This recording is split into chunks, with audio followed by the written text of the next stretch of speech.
New videos every day.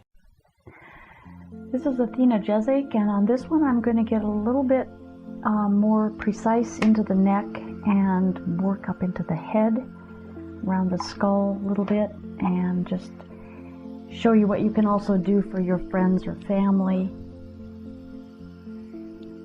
if they're hurting or if you just want to give them something nice. So I'm taking this up a little higher. Before we worked from the neck down into the shoulders, but there is attachments that happen up here at the skull.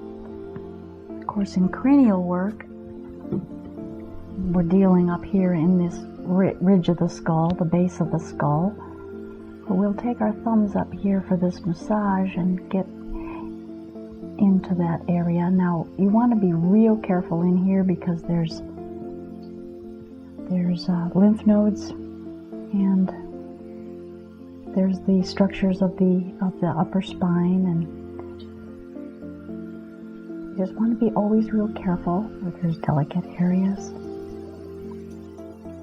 Back with the nerves, and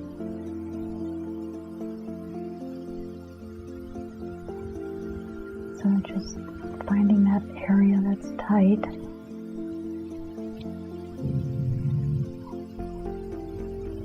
Getting back behind into this area around the temple bone, around the ears, on both sides. Now, in lymphatic work, there's a big thing called the water wheel that's right below the ear, so you don't want to do a lot of pressure on that.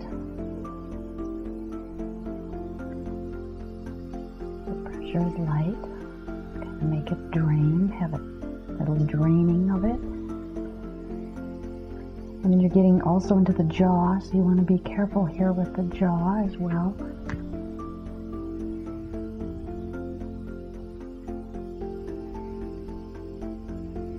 Running with hands down, fingers down. And again, you'll be able to feel the anatomy if you just pay attention to what you're doing and where you are. And I'm doing the same thing over on this other side.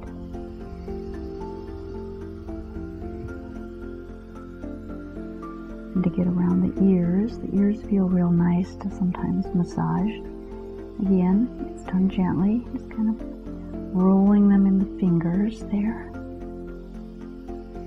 Sometimes it tickles a little bit, but usually if you give just enough pressure that's past the tickle stage, it feels pretty good. And getting kind of inside that ear a little with some of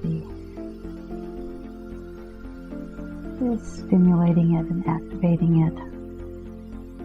And then you can come into the skull and the scalp along the hairline, and then getting into the scalp itself. Now here you want to make sure that you're on that scalp and that you're actually moving the skin underneath it.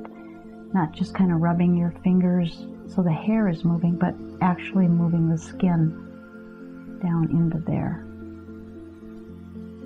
And this makes a lot of difference because it feels so much better when you're moving the skin than just rubbing the hair back and forth. You want to get to the middle of the head as well.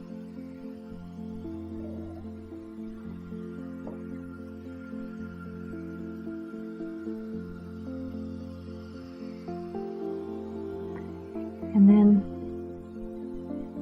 if you'd like, you can ask them to just be real relaxed with their neck, and you can slowly just move it around in some range of motion, even though they're sitting. Just kind of take that whole head and cradle it in your hands, supporting the jaw and supporting the back of the head. And take the head back.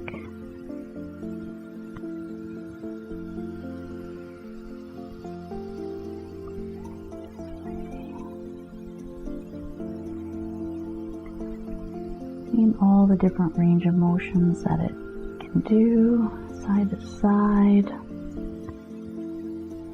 and then moving like a,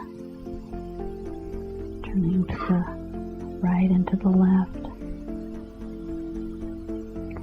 And then stretching, kind of giving the head a little bit of a pull upward as you let that neck come back. Be very careful in this back position. And then the head comes back up, yeah. And just brushing off. Being careful not to really do much with the front of the neck. There's too much structure there that's gentle, but if you're going to do anything at all, just be very gentle along there. And as you get yourself into a course about this and get trained and understand a little more where things are, then you can modify it a little differently than taking so much care to be careful. And then just tying it all in. It feels good to kind of bring it back into where we were so that she feels real connected again. And there